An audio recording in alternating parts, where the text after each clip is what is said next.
Хәерле көн Татарстан, хәерле көн хөрмәтле телевизор караучылар. Бүген июль айының 5-се сейшәмбе.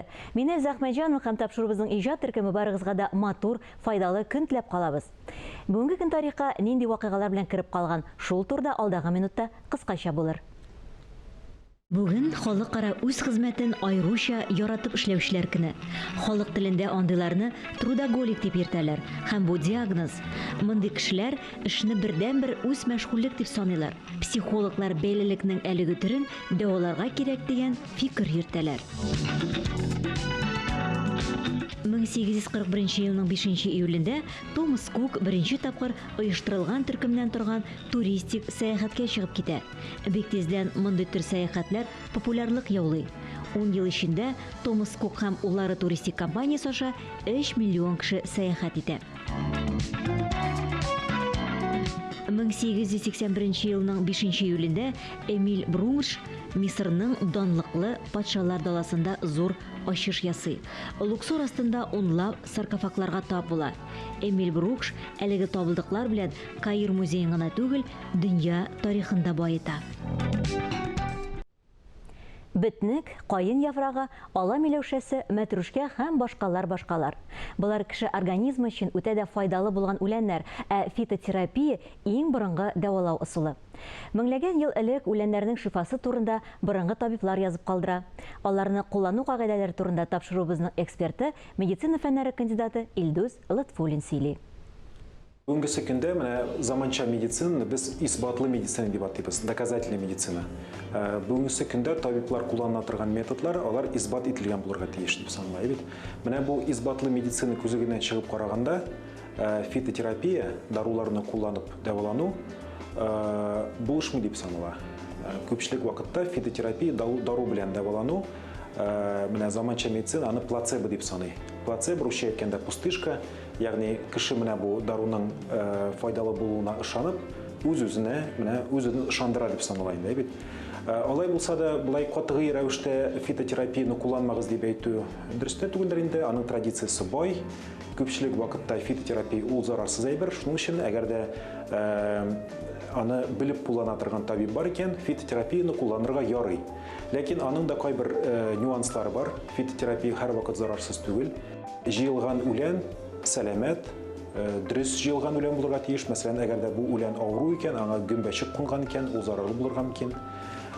Ул җыелган үләннәр дөрес урында, экологик яктан чиста җирдә җыелган булырга тиеш. Менә завод кырыйларында, трасса кырыйларында җыелган үләннәрдән төнәтмә, дару ясап эшләргә ярамый. Тагын бер нәрсәне әйтергә кирәк, фитотерапияны аллергия булган кешеләргә кулланырга ярамый.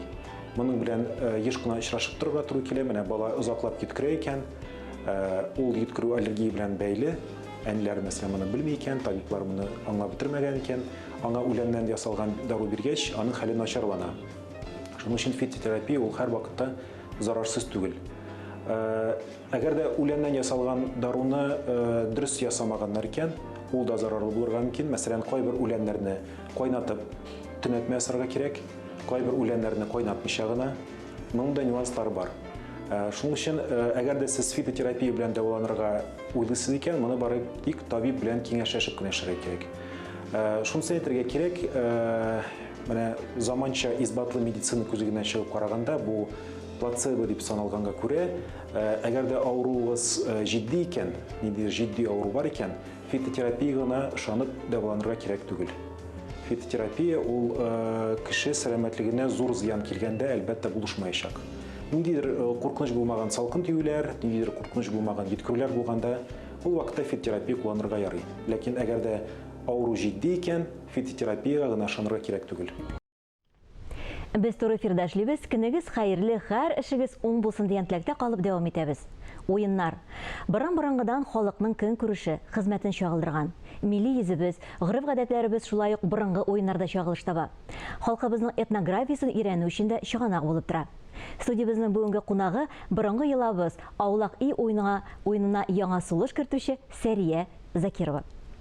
Хәерле көн, Сәрия ханым, исәнмесез?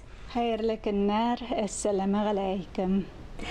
Сез ойлап тапкан проект инде 1 ел дисәк республикабызда бара, 1 елдан артык дөресрәге, һәм инде ул республикабызда гына узса, Татарстан гына катнашса, һәм инде бүгенге көндә дисәк, регион арага әверелде. Әйе, без инде иң беренче булып Татарстан чиген чыктык. Чувашия Республикасына Комсомол районына барып, анда безнең Татарстаннан Тәтеш районында барып, беренче тапкыр без регион арага әверелүнең беренче адымнарын атладык дияргә була. Аннары инде Балташ районына килделәр Малмыжлар, Киров өлкәсе. Инде киләсе ярты еллыкка план төзегәндә без Лениногорскига Самара өлкәсен, Оренбург өлкәсен, Әгерҗегә, Удмуртияны, Ижаулар белән күптән түгел генә шунда сәфәргә барып, ял көннәрем иде, отпускларда сәфәргә барып, мин анда Асыл Яр фольклор ансамбле белән танышып, алар белән килешеп, сөйләшеп, аулагыйның нигезләмәләре турында, максатларыбыз турында сөйләшеп, аларны да Татарстанга кунакка, үзебезнең гореф-гадәтләр белән танышырга, үзебезнең татар әдәбиятын укырга өндәдем. Аулак бу безнең борынгы уеныбыз. Менә сез аны нигезен калдырып, ниндидер үзгәрешләр кертәсез. Менә нинди үзгәрешләр кертәсез һәм максатыгыз тулысынча нигә юнәтелгән? Нигезе аулак гореф-гадәтләребез, шул ук йөзек салыш уеннары, шул ук такмак әйтештә булган кара каршы әйеме. Әмма без анда йөзек салып, җырлап кына утырмыйбыз, без анда татар әдәбияты классикларын бергәләшеп укыйбыз. Кайсы гына районга барасы булсак та, төбәк ара ярышларга барганда, бер районда бишәр команда, 5 районның командасы җыелганы бар. Миңа шалтыраталар, кайсы шур әдәбиятны укый икән диеп. Һәм инде без бергәләшеп, берәр ай, 3 атна буе татар әдәбияты классикларын өйрәнәбез. Шулай ук инде без җырларның авторларын да белергә тиешбез. Күпме иҗади шәхесләребез бар, эстрада җырын җырлыйлар, әмма аның кемнең җыры, бу җырга кем сулыш иргән, ул хакта мәгълүматлар бик аз бирелә. Кызганычка каршы, инде без җырларны да керттек, туралган шигырь урынына җыр куябыз һәм аның авторын танырга кирәк ретро җырларны әлегә. Аннары киләчәктә, менә мәсәлән без Балташка кайттык балаларны яклау көнендә. Безнең темабыз булды балалар әдәбияты. Анда инде 40-ка якын кеше Хакимҗан Халиков, Шәүкәт Галиевларны укыдылар, һәм таныдылар, һәм шулай ук балалар җырларының да авторларын таныдылар. Мин бик сөендем, ихлас, тырышып, әзерләнеп йөрүче иҗади шәхесләребез булганга күрә, шулай ук барган җирдә кая барсак та, без халык җырларын җырлыйбыз. Уен белән уен арасында. Аннары йөзек салышта инде гел биремнәр генә түгел, гел татар әдәбияты классикасы гына түгел, анда мөнәҗәт әйтү дә бар, анда бишек җыры да бар. Мин сөенәм, балаларыбыз да бишек җырларын өйрәнәләр һәм сәхнә түреннән башкаралар акапеллага. Сез әйтегез, классик әдәбиятчыларга мөрәҗәгать итәсез бүгенге көндә. Замана язучылары, замана шагыйрьләре, уйларыгыз бармы алар белән дә эшитергә? Замана шагыйрьләрен без үзебез белән алып барып таныштырырга телибез. Классик әдәбият инде ул, әйтик, Тукайны да укып бетерә алмыйбыз дип, вакыт тарлыгын һәм башка сәбәп, хәтер юклыкны һәм башка сәбәпне әйтергә мөмкиннәр. Әмма дә ләкин иң беренче чиратта Муса Җәлил, Тукай, Такташ, Сәгыйть Рәмиев, Хәсән Туфан, Сибгат хакимнәрне танысалар, мин шул кадәр сөенәм. Үзем укытып чыгарган чыгарылыш балаларының уңышларына сөенәм бит үзем укытучы. Нәкъ шуның кебек мин аларның ниндидер бер хаталары булса, белми торсалар инде, әйтик, Муса Җәлилне бутаганнары булды Фатих Кәрим белән, чөнки Фатих Кәрим поэмалар стасы, аның Гөлсем поэмасы, аның Пионерка Гөлчәчәккә хат, аның партизан хатны, һәм инде Муса Җәлилнең поэмасын биргәч, кыен хәлгә калалар. Менә андый очраклар була. Мин шигырьне дәвам итәм. Һәм ул Димәк, сез вакытта үзегез дә белгеч булырга тиеш. Барысының да иҗатын белеп торырга тиешсез. Әлбәттә, минем укытучыларым шундый таләпчән укытучылар булдылар. Казан федераль университетының, Казан дәүләт университеты иде. Филология факультетында укыдым. Һәм безнең укытучыларыбыз бик таләпчән иде. Гөлфия Расиловналар, Таһир Шәмсәгалиевичлар. Безнең анда әдәбиятны белмичә генә имтихан тапшыру мөмкин түгел иде. Сәрия ханым, менә телебезне белүе ничек сезне борчыймы, шатландырамы киресенчә, менә бу чит регионнарга чыкканда безнең милләттәшләребез телебезне ничек саклап калганнар?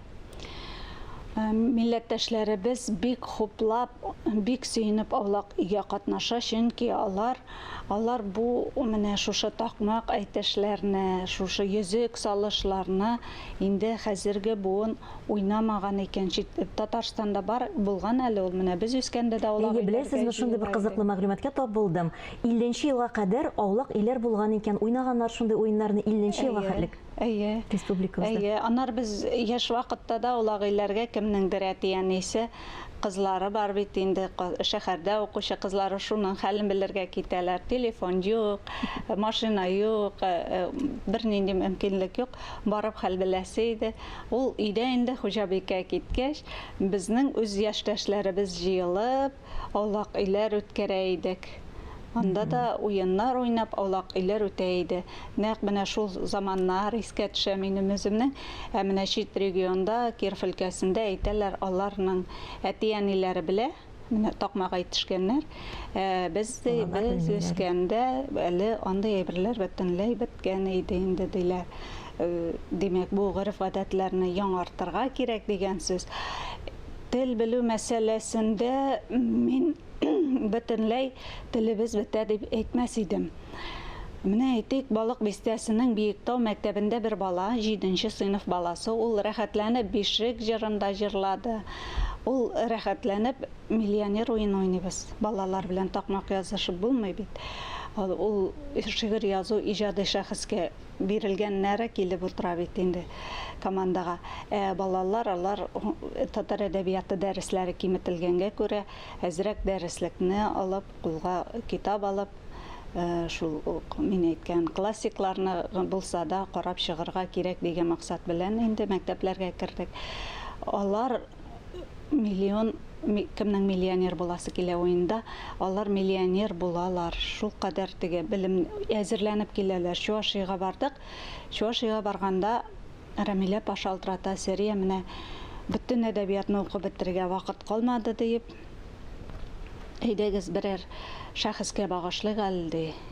Инде мин әйдәгез Тукайга багышлык, Муса Җәлилгә дидем.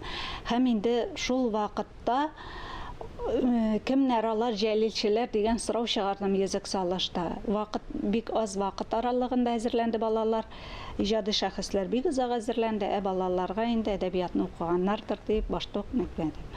Һәм алар җәлилчеләрне барсында ятлап килгәннәр, барсында сөйлиләр. Менә шушы аулагы алар инде киләчәктә дә онытмаячаклар ул җәлилчеләрне.